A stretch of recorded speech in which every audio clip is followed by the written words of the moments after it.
Hello friends, मैं अपर्णा दुबे और आप देख रहे हैं ट्यूटोरियल लैडर। आज हम देखने जा रहे हैं माय फर्स्ट सी प्रोग्राम।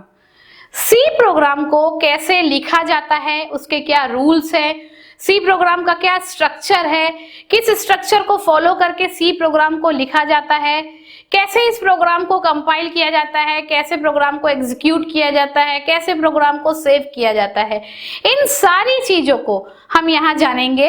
इसलिए मैंने इसे हेडिंग दिया है माय फर्स्ट सी प्रोग्राम। तो आइए दोस्तों, हम देखते हैं कैसे सी प्रोग्राम को लिखा जाता है। इसके पहले, वीडियो के शुरू करने के पहले मैं आप सबसे रिक्वेस्ट करूंगी कि आप इस वीडियो को लाइक कीजिए, शेयर कीजिए और हमारे चैनल को सब्सक्राइब कीजिए। यहाँ मैंने एक प्रोग्राम लिखा हुआ है, प्रोग्राम फॉर एडिशन। एक सिंपल सा हमने सी प्रोग्राम लिया है।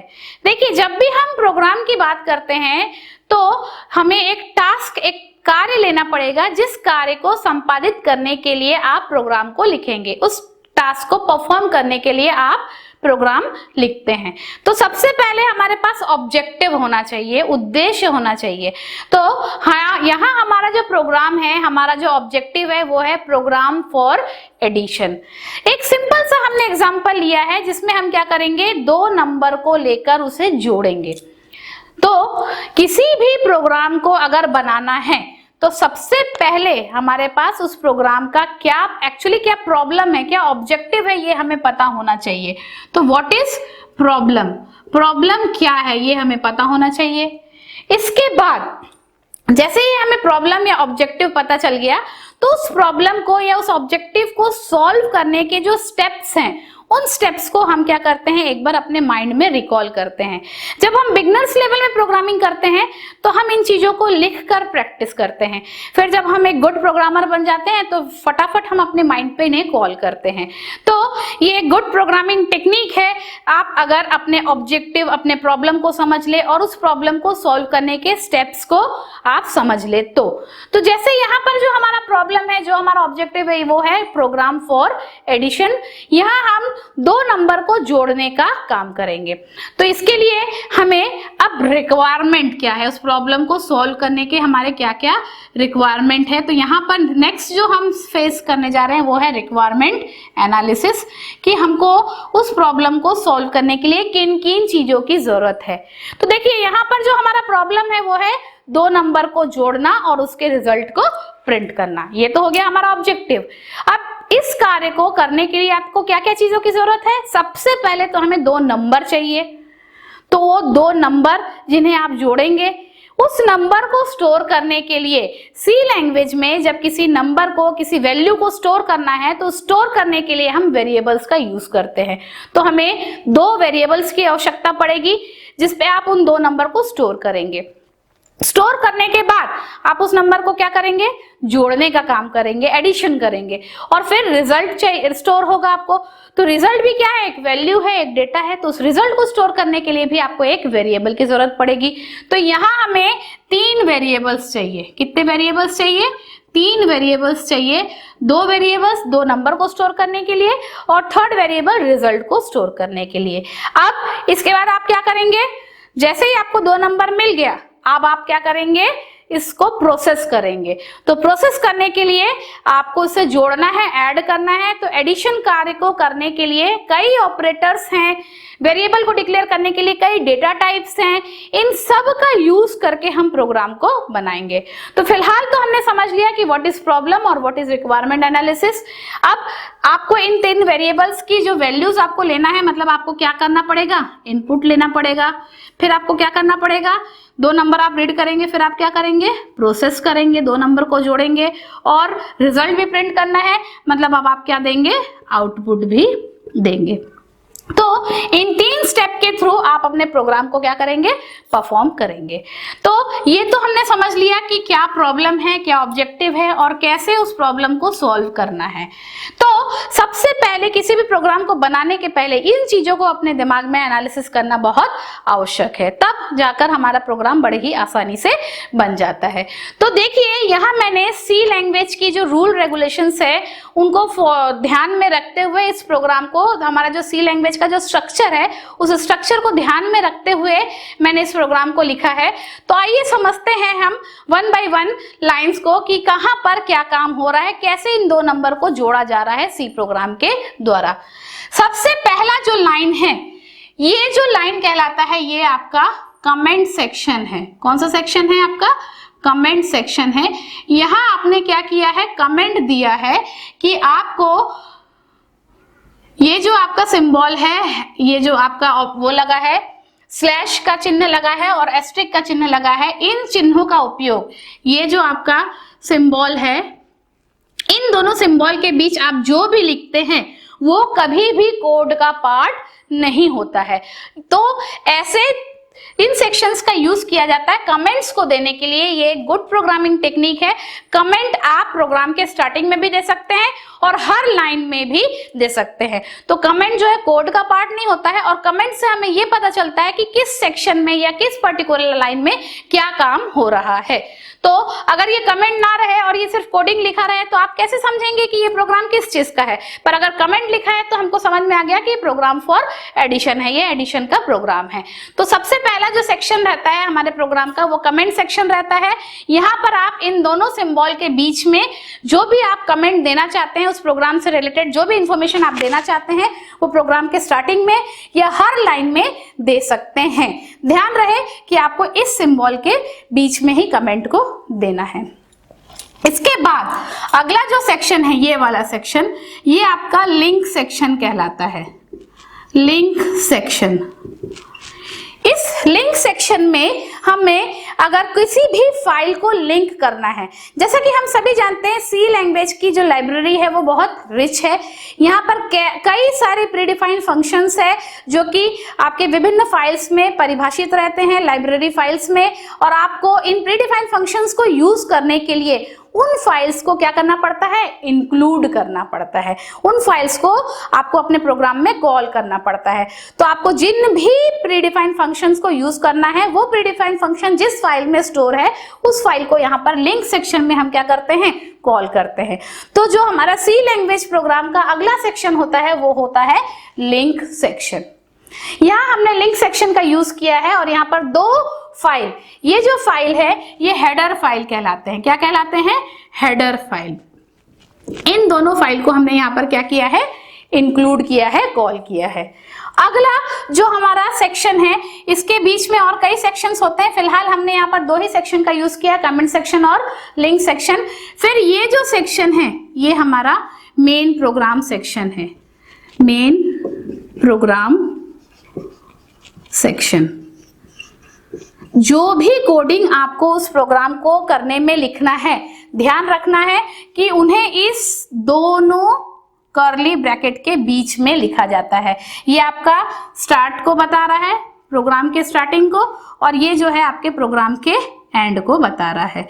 ये प्रोग्राम के एंड को और ये प्रोग्राम के स्टार्ट को बता रहा है। तो जब भी हमें कोई सी लैंग्वेज में प्रोग्रामिंग करनी है तो पहले हम लिखते हैं वॉइड मेन, उसके बाद कर्ली ब्रैकेट ओपन करते हैं, तो ये आपका प्रोग्राम के स्टार्टिंग को बताता है। सारी कोडिंग को लिखने के बाद जो आपने कर्ली ब्रैकेट ओपन किया है उस कर्ली ब्रैकेट को आपको यहाँ क्लोज करना है, तो ये क्लोज कर्ली ब्रैकेट है जो कि प्रोग्राम के एंड को बताता है। और यहाँ जो वॉइड मेन हमने लिखा है ये एक मेन फंक्शन है। इस मेन फंक्शन का यूज करके ही हम अपने हर सी प्रोग्राम को लिखते हैं। मतलब सी प्रोग्राम का जो स्टार्टिंग है वो इस वॉइड मेन फंक्शन से यूज किया जाता है। तो जिस भी शब्द या अक्षर के सामने ये स्मॉल ब्रैकेट लगा हो तो आप समझ जाइएगा कि वो क्या है, एक फंक्शन है। जैसे कि मैंने बताया मेन यहाँ पर क्या है, फंक्शन है, और इसके सामने कौन सा ब्रैकेट लगा है, ये स्मॉल ब्रैकेट लिखा है। इसके अंदर कुछ कभी लिखा रहता है, कभी लिखा नहीं रहता है। पर किसी भी फंक्शन को आइडेंटिफाई करने का तरीका है कि अगर किसी भी वर्ड या लेटर के सामने ये सिंबल लगा हो, छोटा ब्रैकेट लगा हो, स्मॉल ब्रैकेट लगा हो, तो आप समझ जाइए कि वो क्या है, फंक्शन है। चाहे वो यूजर डिफाइंड फंक्शन हो, चाहे वो प्रीडिफाइंड फंक्शन हो। बाद में हम समझेंगे यूजर डिफाइंड और प्रीडिफाइंड क्या है। तो हमने समझा कि ये एक वॉइड मेन फंक्शन है और किसी भी फंक्शन का ये जो यहाँ पर हमने वॉइड लिखा है, ये जो वॉइड है ये एक कीवर्ड है। ये एक कीवर्ड है और इसकी अपनी एक मीनिंग है। फिलहाल हमने जाना कि मेन फंक्शन के रिटर्न टाइप को बताने के लिए हम इस वॉइड कीवर्ड का यूज करते हैं। तो रिटर्न टाइप क्या होता है, सारी चीजें हम बाद में समझेंगे। इसके बाद फिर हमने यहाँ पर देखा कर्ली ब्रैकेट ओपन किया। अब जैसे कि मैंने अभी आपको बताया था, रिक्वायरमेंट एनालिसिस में सबसे पहले हमें क्या करना पड़ेगा, वेरिएबल को डिक्लेयर करना पड़ेगा। तो ये जो हमारा मेन प्रोग्राम सेक्शन है वो दो भागों में बटा रहता है। एक होता है आपका डिक्लेरेशन सेक्शन, जहां आप जितने भी वेरिएबल्स आपके प्रोग्राम में यूज हो रहे हैं उनको आप डिक्लेयर करते हैं। और अगला जो सेक्शन होता है, ये वाला जो सेक्शन है आपका, इसे हम कहते हैं एग्जीक्यूटेबल सेक्शन, जहां आप कोडिंग लिखते हैं अपने प्रोग्राम को एग्जीक्यूट करने के लिए। तो इस प्रकार से हम क्या करते हैं, सेक्शंस को डिवाइड करते हैं। तो जैसे कि मैंने बताया, दो प्रोग्राम को हमको क्या करना है, दो नंबर को जोड़ना है और उस रिजल्ट को स्टोर करना है। तो हमें कितने वेरिएबल की आवश्यकता है, 3 वेरिएबल की आवश्यकता है। तो हम यहाँ पर क्या करेंगे, डिक्लेरेशन सेक्शन में वेरिएबल डिक्लेयर करेंगे। वेरिएबल वो स्थान होता है जहां पर आप वैल्यू या डेटा को स्टोर करते हैं। तो वेरिएबल को डिक्लेयर करने के कुछ रूल्स होते हैं, उन रूल्स को फॉलो करते हुए आप वेरिएबल्स के नेम को डिक्लेयर करेंगे और किसी भी वेरिएबल में किस प्रकार के डेटा को स्टोर करना है उसके लिए वेरिएबल के डेटा टाइप को बताने की आवश्यकता पड़ती है। तो यहाँ INT जो है फिर से एक कीवर्ड है जो कि किसी भी वेरिएबल के डेटा टाइप को बता रहा है। इंटीजर जो है, तो ये यहाँ पर INT A B C, यहाँ हमने 3 वेरिएबल डिफाइन किए हैं, A B और C। ये तीनों वेरिएबल जो हैं किस प्रकार के हैं, इंटीजर प्रकार के हैं। अर्थात ये कैसे डेटा को स्टोर करेंगे, इंटीजर डेटा को स्टोर करेंगे। मतलब आपका जो प्रोग्राम है वो इंटीजर वैल्यू को जोड़ने के लिए यूज किया जाएगा। आप अपने रिक्वायरमेंट के अनुसार कई प्रकार के डेटा टाइप्स का यूज करके विभिन्न प्रकार के वेरिएबल्स को डिक्लेयर कर सकते हैं। फिर इसके बाद जैसे ही आपने वेरिएबल को डिक्लेयर कर लिया, अभी हमको इतने ही वेरिएबल की डिक्लेरेशन की आवश्यकता थी, हमने डिक्लेयर कर लिया। अब हमें प्रोग्राम को एग्जीक्यूट करना है। तो एग्जीक्यूट करने के लिए एग्जीक्यूटेबल सेक्शन में आपको कुछ कोडिंग करनी पड़ेगी, कुछ लाइन्स लिखने पड़ेंगे। अर्थात अब हम यहाँ पर प्रोसेस कर रहे हैं। तो सबसे पहले आपको क्या करना है, 2 नंबर को रीड करना है। तो रीड करना है, रीड आप कहाँ से करेंगे, ऑब्वियस है आप रीड कंसोल से करेंगे। मतलब कीबोर्ड के थ्रू आप कुछ एंटर करेंगे और वो वैल्यू आप क्या करेंगे, रीड करेंगे।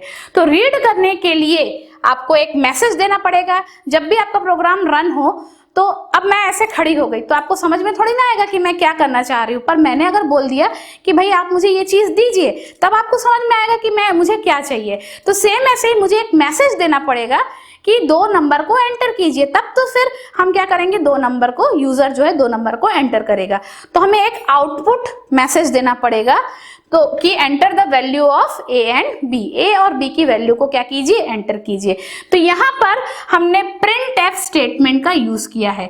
देखिए प्रिंट एफ वर्ड के सामने ये ब्रैकेट लगा है, एक यहाँ पर और एक यहाँ पर। जैसे कि मैंने बताया था कि इस ब्रैकेट को जिस भी शब्द या अक्षर के सामने लगाया जाए, दैट मीन्स वो क्या है, एक फंक्शन है।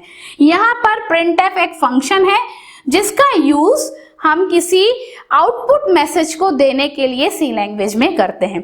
अर्थात किसी आउटपुट स्टेटमेंट के लिए, आउटपुट देने के लिए हम किस स्टेटमेंट का यूज करते हैं, किस फंक्शन का यूज करते हैं, printf का यूज करते हैं। तो यहाँ हमने printf दिया है। जैसे कि मैंने बोला था कि ब्रैकेट के अंदर कुछ लिख भी सकते हैं और कुछ नहीं भी लिख सकते हैं। तो प्रिंटफ स्टेटमेंट के थ्रू अगर आपको कोई मैसेज देना हो, कुछ आउटपुट देना हो, तो उसे हम इस ब्रैकेट के अंदर पैरेंथेसिस के अंदर लिखते हैं। पैरेंथेसिस के अंदर ये जो डबल कोटेशन साइन है, डबल कोटेशन साइन के बीच में आपको जो भी मैसेज देना है आप उसे लिखेंगे। यहाँ मुझे मैसेज देना था enter the value of A and B, तो मैंने ये मैसेज दे दिया। इसके बाद जैसे ही आपने मैसेज दे दिया है, तो अब आपको उन दोनों नंबर को क्या करना है, रीड करना है। रीड करना है मतलब इनपुट लेना है। आउटपुट तो आपने printf के थ्रू दे दिया, अब आपको इनपुट लेना है। तो इनपुट लेने के लिए C लैंग्वेज में एक स्टेटमेंट या प्रीडिफाइंड फंक्शन का यूज किया जाता है जिसे हम कहते हैं scanf। तो यहाँ पर scanf फिर से एक प्रीडिफाइंड फंक्शन है जिसका यूज हम यहाँ पर क्या कर रहे हैं, इनपुट देने के लिए कर रहे हैं। तो ये scanf, फिर यहाँ पर पैरेंथेसिस लगा है, दैट मीन्स ये क्या हो गया, एक फंक्शन हो गया, प्रीडिफाइंड फंक्शन हो गया। अब इनपुट देने का जो तरीका होता है, स्कैनफ स्टेटमेंट का जो सिंटेक्स होता है, उस सिंटेक्स को हम यहाँ फॉलो कर रहे हैं और हमें दो नंबर को रीड करना है। माना उन दो नंबर को हम स्टोर करेंगे क्रमशः ए और बी में, तो यहाँ हमने लिखा ए और बी। उसके पहले ये जो चीज मैंने लिखी है, जब आप स्कैनफ स्टेटमेंट को कैसे यूज किया जाता है इस वीडियो को देखेंगे तो और अच्छे से समझ में आएगा। फिलहाल मैं आपको बता दूं कि जिस भी वेरिएबल का जो डेटा टाइप होता है, उस डेटा टाइप के अकॉर्डिंग उसके कुछ नोटेशंस होते हैं, उन नोटेशंस को यूज किया जाता है किसी भी वेरिएबल में वैल्यू को रीड करने के पहले। तो यहाँ दो वेरिएबल है ए और बी, जिसका डेटा टाइप क्या है, INT है, और उसका नोटेशन होता है %d। तो जितने वेरिएबल की वैल्यू रीड करनी है उतने बार नोटेशन को लिखना पड़ेगा। तो यहाँ दोनों वेरिएबल को यूज करना है, दोनों वेरिएबल में वैल्यू रीड करनी है, उन दोनों का नोटेशन %d है क्योंकि वो इंटीजर वेरिएबल है, तो हमने दो बार लिख दिया %d और %d। इसे हमेशा डबल कोटेशन साइन में दिया जाता है। फिर हम लगाते हैं कोमा और फिर जिन दो वैल्यू में वेरिएबल में वैल्यू रीड करनी है उन दोनों वेरिएबल को लिखेंगे और उसके सामने इस ऑपरेटर को लगाएंगे जो कि कहलाता है एड्रेस ऑपरेटर। इसे हम एम्परसेंड साइन भी कहते हैं और ये एड्रेस ऑपरेटर भी कहलाता है। वो उस पर्टिकुलर मेमोरी, भाई डेटा आप स्टोर करेंगे कंप्यूटर में तो किसी ना किसी मेमोरी लोकेशन में स्टोर होगा, उस पर्टिकुलर मेमोरी लोकेशन से डेटा को फेच करने के लिए, उठाने के लिए हम एड्रेस ऑपरेटर का यूज करते हैं। देखिए एक और चीज, हर एक स्टेटमेंट, यहाँ पर ये सारे जो सिंगल लाइन है ये स्टेटमेंट कहलाते हैं। हर एक स्टेटमेंट के बगल में हमने सेमी कोलोन लगाया है। सेमी कोलोन जो है एंड ऑफ स्टेटमेंट को बताता है। जैसे हम इंग्लिश लैंग्वेज में किसी स्टेटमेंट को, सेंटेंस को लिखते हैं तो फुल स्टॉप लगाते हैं, सेम ऐसे ही हम सी लैंग्वेज में किसी भी एंड ऑफ स्टेटमेंट को बताने के लिए हम सेमी कोलोन का यूज करते हैं। अब बात आती है ये जो प्रिंटफ और स्कैनफ स्टेटमेंट या प्रीडिफाइंड फंक्शन है, ऑब्वियस है ये प्रीडिफाइंड फंक्शन है। प्रीडिफाइंड फंक्शन है मतलब किसी ना किसी हेडर फाइल में क्या होगा, स्टोर होगा। यहाँ देखिए हमने लिंक सेक्शन में दो हेडर फाइल को इंक्लूड किया था। प्रीडिफाइंड फंक्शन हमेशा हेडर फाइल में स्टोर होते हैं, तो अर्थात ये दोनों प्रीडिफाइंड फंक्शन किसी ना किसी हेडर फाइल में स्टोर होगा। यहाँ हमने दो हेडर फाइल को इंक्लूड किया है, एक है #include stdio.h और दूसरा है #include conio.h। अर्थात इन दोनों हेडर फाइल में से किसी एक हेडर फाइल में ये आपके स्टेटमेंट परिभाषित होंगे। तो ये जो प्रिंटफ और स्कैनफ प्रीडिफाइंड फंक्शन है ये stdio.h नाम के हेडर फाइल में क्या रहता है, स्टोर रहता है। stdio.h का फुल फॉर्म है स्टैंडर्ड इनपुट आउटपुट। .h उस फाइल का एक्सटेंशन है जो ये बता रहा है कि ये एक हेडर फाइल है, और #include जिसका यूज हम करते हैं सिंटेक्स का किसी भी हेडर फाइल को इंक्लूड करने के लिए। मतलब इस दोनों ब्रैकेट के बीच में आप जिस भी फाइल का नाम लिखेंगे वो क्या हो जाएगा, इस प्रोग्राम में लिंक हो जाएगा, इंक्लूड हो जाएगा। तो प्रिंटफ और स्कैनफ किस हेडर फाइल में डिफाइन रहता है, stdio.h standard input output header file में पूर्व परिभाषित होता है। इसलिए हमने इस प्रोग्राम में stdio.h हेडर फाइल को क्या किया है, इंक्लूड किया है। नंबर को रीड कर लेने के बाद अब अगला काम करना है प्रोसेसिंग का। आपको दो नंबर को जोड़ना है। दोनों नंबर किस में स्टोर है, ए और बी में। तो ए और बी को क्या करना है, जोड़ना है, ऐड करना है। ऐड करने के लिए यहाँ पर हमने ये प्लस सिंबल का यूज किया है। यहाँ पर ये plus symbol as a addition operator काम करता है, जो कि नंबर्स को जोड़ने के लिए यूज किया जाता है। और जोड़ के रिजल्ट को हमें किस में स्टोर करना है, हमने एक थर्ड वेरिएबल लिया हुआ है सी में स्टोर करना है। तो यहाँ पर ये जो इक्वल टू है ये भी एक ऑपरेटर है और ये एक असाइनमेंट ऑपरेटर है। जब किसी वैल्यू को किसी दूसरे वेरिएबल में स्टोर करना हो तो उसके लिए हमें यहाँ पर असाइनमेंट ऑपरेटर का यूज करना पड़ता है। ये असाइनमेंट ऑपरेटर ये बता रहा है कि ये पूरी वैल्यू कहाँ असाइन होगी। हमेशा राइट हैंड की चीजें लेफ्ट हैंड में असाइन होती है। तो यहाँ पर ये असाइनमेंट ऑपरेटर ये बता रहा है कि ए और बी की जो भी वैल्यू है वो ऐड होने के बाद कहाँ स्टोर हो जाएगी, सी में स्टोर हो जाएगी। अब रिजल्ट हमारा कहाँ स्टोर हो चुका है, सी में स्टोर हो चुका है। अब आपको इस रिजल्ट को क्या करना है, प्रिंट करना है। तो प्रिंट करने के लिए फिर से प्रिंट करना है मतलब आउटपुट देना है, और आउटपुट के लिए कौन सा स्टेटमेंट और प्रीडिफाइंड फंक्शन यूज होता है, प्रिंटफ। तो हमने यहाँ पर प्रिंटफ का यूज कर लिया। अब हमें यहाँ पर मैसेज देना था, हमने डबल कोटेशन साइन में मैसेज दे दिया था। अब हमें क्या करना है, वेरिएबल की वैल्यू को प्रिंट करना है। तो वेरिएबल की वैल्यू को प्रिंट करने के लिए फिर से उसके नोटेशन को लिखना आवश्यक है। तो जैसे हमने स्कैनफ करते समय ए और बी के नोटेशन को लिखा था, ए और बी इंटीजर था तो INT और INT था तो उसका नोटेशन %d होता है। C भी कैसा है, इंटीजर है तो उसका नोटेशन भी क्या होगा, %d। 2 वेरिएबल रीड करना था, 2 बार नोटेशन लिखे थे। एक वेरिएबल की वैल्यू प्रिंट करनी है, कितने बार नोटेशन लिखेंगे, 1 बार नोटेशन लिखेंगे, डबल कोटेशन साइन में %d। फिर हम क्या लगाएंगे, कॉमा। किसी भी वेरिएबल की वैल्यू को प्रिंट करते समय एड्रेस ऑपरेटर की आवश्यकता नहीं होती, क्योंकि हमें डेटा को उठाना नहीं है, हमें डेटा को क्या करना है, प्रिंट करना है, वैल्यू को प्रिंट करना है। तो हमने सिंपल लिख दिया C। जो भी रिजल्ट होगा वो ऑटोमेटिकली प्रिंट हो जाएगा। इसके बाद यहाँ मैंने एक एक्स्ट्रा लाइन लिखा है गेट ch। ये ऑप्शनल है, आप चाहे तो अपने प्रोग्राम में लिख सकते हैं, चाहे तो नहीं लिख सकते हैं। जनरली हम हर प्रोग्राम में के एंड में इस प्रीडिफाइंड फंक्शन को या इस प्रकार के प्रीडिफाइंड फंक्शन को लिखते हैं।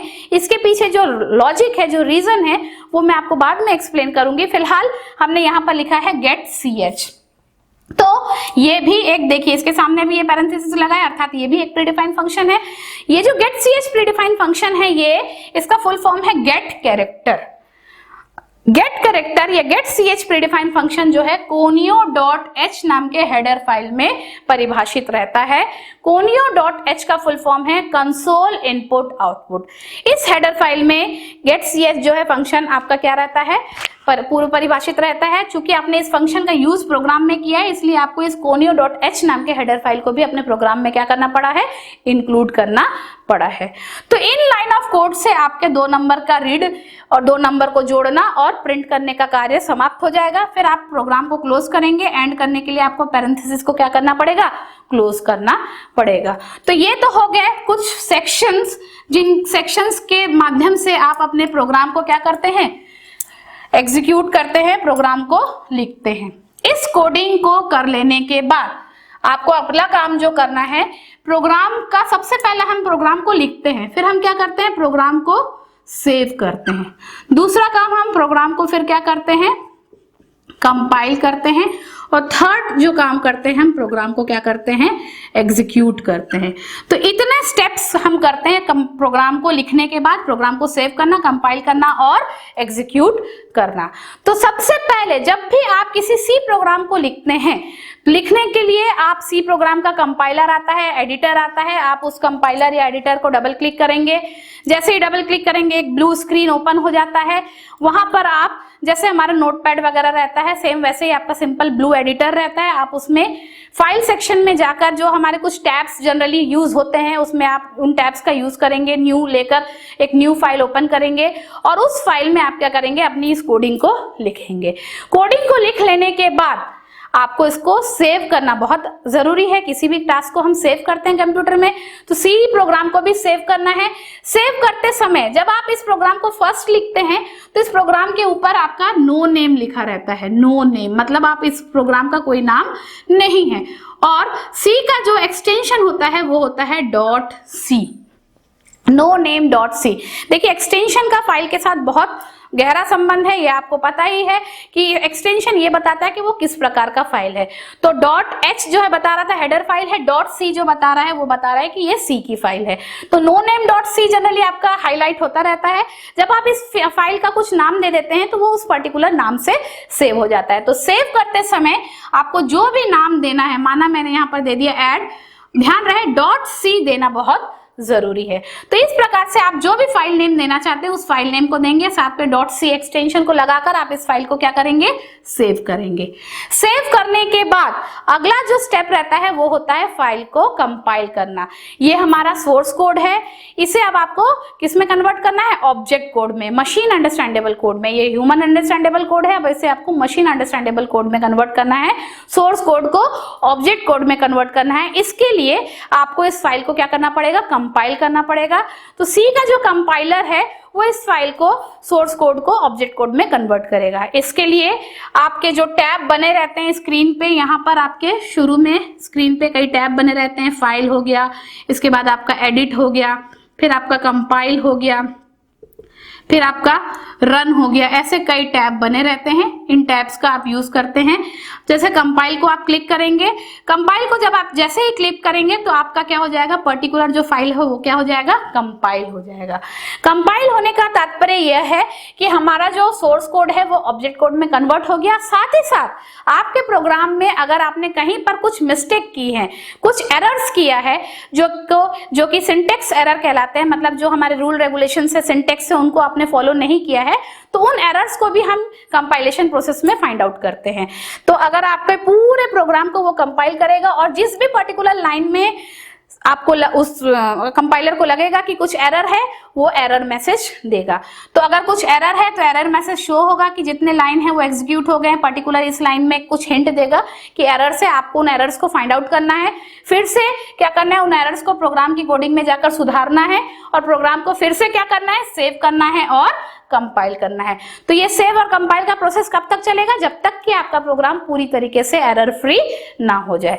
जैसे ही आपका प्रोग्राम एरर फ्री हो जाएगा तो मैसेज आ जाएगा कि नो एरर, तब आप क्या करेंगे, इस प्रोग्राम को फाइनली आप क्या करेंगे, एग्जीक्यूट करेंगे, या आप इसे कह सकते हैं कि आप अपने प्रोग्राम को क्या करेंगे, रन करेंगे। तो यहां पर आपका रन का ऑप्शन रहेगा, आप इसको क्लिक करेंगे तो आपका प्रोग्राम क्या हो जाएगा, कंपाइल होने के बाद finally your program is ready to run. अब आपका प्रोग्राम क्या होगा, रन होगा। तो ये जो ब्लू एडिटर था, इस ब्लू एडिटर से हटकर आप कहां आ जाएंगे, आपके डॉस प्रॉम्प्ट में आ जाएंगे। एक black and white screen open हो जाएगा जहां पर आप जिस भी फोल्डर के अंदर आप काम कर रहे हैं वहां आपका कर्सर ब्लिंक करेगा। तो यहां हमारा प्रोग्राम क्या होता है, प्रोग्राम का रिजल्ट प्रिंट होता है। तो यहां पर आपका सबसे पहला मैसेज क्या था, enter the value of A B. तो यहां पर ये मैसेज आपको दिखेगा, प्रोग्राम रन होगा, एंटर द वैल्यू। भाई इस प्रोग्राम का पहला टास्क क्या था, enter the value of A B. तो enter the value of A B, ये मैसेज आपको यहां दिखेगा। आप जो भी दो वैल्यू देना चाहते हैं उन दो वैल्यू को आप स्पेस देकर या एंटर मार के आप दे सकते हैं। जैसे मैंने दो वैल्यू दिया 2 और 3। ध्यान रहे इंटीजर वेरिएबल का यूज किया है तो इंटीजर वैल्यू ही देना है। और फिर इसको देने के बाद जैसे ही आप एंटर प्रेस करेंगे, ये एंटर प्रेस करने का सिंबल है, आपका रिजल्ट प्रिंट हो जाएगा 5, क्योंकि 2 + 3 क्या होता है, 5 होता है। फिर अब चूंकि आपने यहाँ पर गेट ch का यूज किया है तो जैसे रिजल्ट प्रिंट होगा 5, यही स्क्रीन आपका क्या रहेगा, रुका रहेगा। तो आपको रिजल्ट दिख गया 5। गेट ch एक्चुअली जो फंक्शन है एंडिंग में दिया इसलिए जाता है कि अगर आप गेट ch नहीं देंगे तो रिजल्ट 5 तो यहाँ प्रिंट हो जाएगा, पर वो स्क्रीन ब्लैक एंड व्हाइट से सीधे फिर से आपको कोडिंग वाले स्क्रीन में भेज देगा और ये 5 आपको दिखेगा नहीं। क्यों नहीं दिखेगा, भाई आपने बोला है 2 और 3 को ऐड करो, आपने एंटर मारा, उसने ऐड कर दिया, और ये थोड़ी ना बोला है कि स्क्रीन वहीं हॉल्ट करो। स्क्रीन को हॉल्ट कराने के लिए, जिससे हम रिजल्ट को देख सके, हमें एक ऐसे फंक्शन की जरूरत है जिस कंप्यूटर तो निर्देशों को समझता है। आप जब कंप्यूटर की स्क्रीन को हॉल्ट करने बोलेंगे तभी तो वो हॉल्ट करेगा। तो यहाँ पर हॉल्ट करने के लिए हमने गेट ch फंक्शन का यूज किया है। एक्चुअली जो गेट ch फंक्शन है वो गेट कैरेक्टर, किसी कैरेक्टर को उसे रीड करना हो, जैसे scanf का उपयोग हम रीड करने के लिए करते हैं, गेट ch का भी यूज हम किसी कैरेक्टर को रीड करने के लिए करते हैं।